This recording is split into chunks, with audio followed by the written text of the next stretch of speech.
Good morning বন্ধুরা, এখন 6টা বাজছে।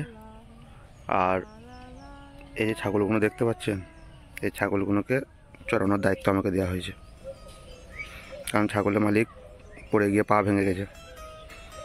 ঘরে একমাত্র বেকার ছেলে আমি, তাই এগুলোকে দেখার দায়িত্ব এখন আমার।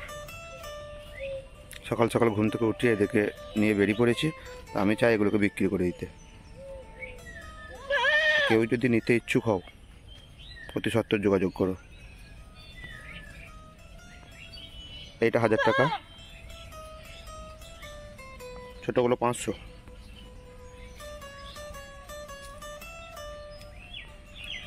টোটাল 6টা ছাগল আছে, নিলে সবগুলোই নিতে হবে।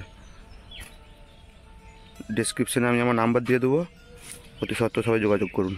এদেরকে বিক্রি করে দিতে হবে, নাহলে আমার জীবন শেষ হয়ে যাবে। ছাগলগুলো দেখে নিন, সবারই আলাদা আলাদা ছবি আমি দিয়ে দেবো যদি আপনাদের প্রয়োজন হয়। ওকে বন্ধুরা, থ্যাংক ইউ।